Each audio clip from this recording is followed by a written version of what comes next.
প্রিয় দর্শক, সাজ্জাদ কাদিরের প্রীতি এবং শুভেচ্ছা নিন। এই মুহূর্তে আপনাদের সামনে কথা বলতে এসেছি। সেনাপ্রধান কি করছেন, আলাপের প্রসঙ্গ এটি, এবং এটি সেনাপ্রধান জেনারেল ওয়াকারুজ্জামান আপনাকেও জিজ্ঞাসা যে আপনি কি করছেন, দেশ কোথায় যাচ্ছে। একটি সরকারের অবসান হয়েছে, দীর্ঘ 15.5 বছরের সরকারের অবসান হয়ে একটি সরকার এসছে, এবং এই সরকারটি আসবার পেছনে সেনাবাহিনীর একটা ভূমিকা আছে। এবং ভূমিকার প্রেক্ষিতে 5 অগাস্ট 2024 সেনাপ্রধান জেনারেল ওয়াকারুজ্জামান বলেছিলেন যে সেই অবস্থায় অচল অবস্থা ছিল, রাস্তায় আন্দোলন ছিল, তার প্রেক্ষিতে আপনি দায়িত্ব নিয়েছেন। সরাসরি এক্সিকিউটিভ পাওয়ার নেননি, কিন্তু একজনকে দায়িত্ব দিয়েছেন। কাকে দায়িত্ব দিলেন, কাকে নিয়োগ করলেন? এই সরকারটি বলে যে তারা ছাত্রদের নিয়োগপ্রাপ্ত, কিন্তু আসলে তো সেনাবাহিনীর নিয়োগপ্রাপ্ত। আপনি যাকে নিয়োগ করলেন, দেশটাকে কি ভালো রাখতে পারছে? এক কথাই যদি বলি, গোলাম আজমের ছেলেরা ছাড়া এই মুহূর্তে কেউ বলবে না যে দেশ ভালো চলছে। আমিও বাংলাদেশের একজন সাধারণ নাগরিক হিসেবে বলতে চাই, দেশ ভালো চলছে না, দেশ ভালো নেই। সেই জায়গায় সেনাপ্রধান জেনারেল ওয়াকারুজ্জামান আপনার ভূমিকা কি? আজকে যে মুহূর্তে কথা বলছি, আজকেও আমরা সশস্ত্র বাহিনীর অবসরপ্রাপ্ত সৈনিকদের রাস্তায় আন্দোলনে দেখেছি। 54 বছরের ইতিহাসে সেনাবাহিনীকে রাস্তায় নামতে দেখিনি, অধিকার আদায়ের জন্য রাস্তায় নামতে দেখেনি। ইতিমধ্যে গত 10 মাসে বাংলাদেশের যতগুলো বাহিনী আছে, যতগুলো প্রতিষ্ঠান আছে, পুলিশ, প্রশাসন, সবকিছু ধ্বংস করে ফেলানো হয়েছে। অবশিষ্ট আছে সেনাপ্রধান জেনারেল ওয়াকারুজ্জামান আপনার কথাতেই, আপনার বক্তব্যেই। আপনি গত 25 ফেব্রুয়ারি বিডিআর বিদ্রোহ নিয়ে এক বক্তব্যে বলেছিলেন যে সেনাবাহিনী বা সশস্ত্র বাহিনীটাই শুধুমাত্র টিকে আছে। কিন্তু আমরা স্বীকার করি যে সশস্ত্র বাহিনী এখনো পর্যন্ত টিকে আছে, কিন্তু যে পরিস্থিতি চলছে তাতে সশস্ত্র বাহিনীও আর টিকে থাকবে না। সশস্ত্র বাহিনীকেও ধ্বংস করবার, নষ্ট করবার সকল ষড়যন্ত্র জারি আছে। সেনাবাহিনী বা ক্যান্টনমেন্ট এলাকায় সভা সমাবেশ নিষিদ্ধ করতে হলো কেন?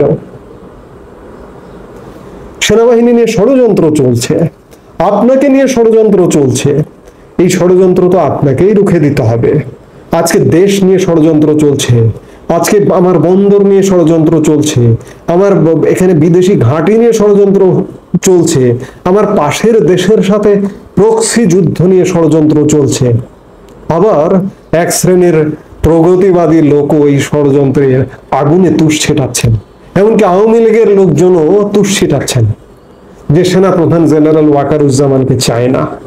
আওয়ামী লীগের লোক বলুন আর সাধারণ মানুষ বলুন, যারা দেশ বিরোধী বসে আছে, যারা দেশদ্রোহী বসে আছে, জেনারেল ওয়াকারুজ্জামানের অপসারণ চাইবেন না। অপসারণ চান ওই ধরনের ষড়যন্ত্রকারীদের।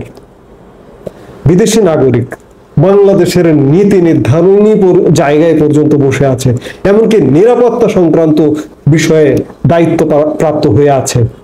নিরাপত্তার সম্পর্কে যার ধারণা নেই, সিকিউরিটির সম্পর্কে যার ধারণা নেই, এমন লোক খলিলুর রহমান, তাকে জাতীয় নিরাপত্তা উপদেষ্টা করা হয়েছে। যে পদ বাংলাদেশের ইতিহাসে কখনো ছিল না, একটা পদ সৃষ্টি করা হয়েছে। এটি কে করেছেন? ডক্টর মোহাম্মদ ইউনূস। আপনারা চান ডক্টর মোহাম্মদ ইউনূসের অপসারণ, খলিলুর রহমানের অপসারণ চান, এবং এরকম আরো যেসব বিদেশি নাগরিক দাপিয়ে বেড়াচ্ছে, লাফিয়ে বেড়াচ্ছে অসংখ্য এই সরকারের সাথে, যারা এই দেশের সাথে যাদের কোনো সম্পর্ক নেই, তারা বিদেশে থাকেন, বিদেশে খান, বিদেশে বসবাস করেন, আজকে সুযোগে এ দেশে এসে দাপিয়ে বেড়াচ্ছেন, লাফিয়ে বেড়াচ্ছেন। এজেন্ডা বাস্তবায়ন হলে আবার তারা বিদেশে চলে যাবেন। আপনারা আজকে তাদের অপসারণ চান। আর একই সাথে সেনাপ্রধান জেনারেল ওয়াকারুজ্জামান, আপনাকে বলবো যে আপনি কি করছেন? আপনি দেশের দায়িত্ব নিয়ে দেশটাকে বাঁচান। দেশের মানুষ একটা বড় অংশ কিন্তু চাইছে আপনিই পারেন দেশকে বাঁচাতে, আপনাকেই বাঁচাতে হবে, আপনাকেই হাল ধরতে হবে। যদিও সেনা শাসন পৃথিবীর ইতিহাসে কোনো জায়গায় কোনো কল্যাণকর কিছু বয়ে আনেনি। পৃথিবীর দেশে দেশে সেনাবাহিনী ক্ষমতায় হস্তক্ষেপ করেছে, কিন্তু সেটির পরিণতি ভালো হয়নি। সেনা শাসন কল্যাণের নয়, মঙ্গলের নয়। সেনাবাহিনীর কাজ নয় দেশ শাসন করা। কিন্তু আজকে দেশের যে ক্রান্তিকাল, এই ক্রান্তিকাল থেকে ওভারকাম হতে হলে অন্ততপক্ষে ডক্টর মোহাম্মদ ইউনূস সরকারের অবসান হতে হবে। সেনা শাসন আমরা চাই না, কিন্তু এমন একটি শাসন চাই, এমন একটি সরকার চাই যে সরকারটি নির্বাচনের দিকে নিয়ে যাবে দেশ। 3 মাসের একটি তত্ত্বাবধায়ক সরকার চাই। ডক্টর মোহাম্মদ ইউনূসকে কে দায়িত্ব দিয়েছে দেশের নীতি নির্ধারণী বিষয়ে দায়িত্ব নিতে? কে ম্যান্ডেট দিয়েছে? বন্দর বিদেশিদের হাতে তুলে দিতে, এখানে করিডোর দিতে, পাশের দেশের সাথে প্রক্সি যুদ্ধে জড়াতে? এগুলো সব দেখছেন সেনাপ্রধান আপনি। আপনাকেই দায়িত্ব নিতে হবে। ডক্টর মোহাম্মদ ইউনূস সরকারের অবসান ঘটাতে হবে এবং ঘটিয়ে একটি নতুন তত্ত্বাবধায়ক সরকার গঠন করতে হবে, করে দ্রুত দেশকে নির্বাচনের দিকে নিয়ে যেতে হবে। এই সরকারের ভিত্তিটা কি?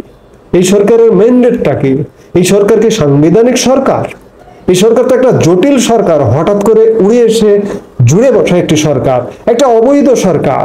এই সরকারকে বৈধতা দিতে হলেও পরবর্তী সংসদে আইন পাশ করে, বিল পাশ করে এই সরকারের কার্যক্রমের বৈধতা দিতে হবে।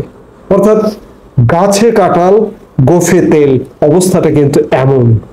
কাজেই এই সরকারটা দেশটাকে ভালো রাখতে পারছে না, দেশের মানুষকে ভালো রাখতে পারছে না, দেশের স্বার্থ বিরোধী কর্মকাণ্ডে জড়িত। কাজেই সেনাপ্রধান জেনারেল ওয়াকারুজ্জামান, আপনি কি করছেন প্রশ্ন করতে চাই, এবং আপনাকেই করতে হবে, আপনাকেই দেশ উদ্ধার করতে হবে। এই মুহূর্তে আপনি একমাত্র পারেন যে বাংলাদেশকে একটি সুষ্ঠু স্বাভাবিক পন্থায় নিয়ে যেতে। আপনি যদি আরো সময় নেন, আরো যদি দেরি করেন, আপনাকে নিয়ে ষড়যন্ত্র হচ্ছে, আপনাকে নিয়ে ষড়যন্ত্রকারীরা সফল হবে। সেনাবাহিনীকে নিয়ে ষড়যন্ত্র হচ্ছে, সেনাবাহিনীকে নিয়ে ষড়যন্ত্রকারীরা সফল হবে। আমরা চাইবো নিশ্চয়ই কুচক্রীদের সফল হতে আপনি দেবেন না, সেই প্রত্যাশা আপনার কাছে রইল। এই মুহূর্তে এই পর্যন্তই। সবাই ভালো থাকুন, সুস্থ থাকুন। আমাদের ভিডিওগুলো নিয়মিত পেতে সাবস্ক্রাইব করুন Sajjad Kadir and the legends YouTube channel এবং লাইক, কমেন্ট, শেয়ার করে সাথে থাকুন।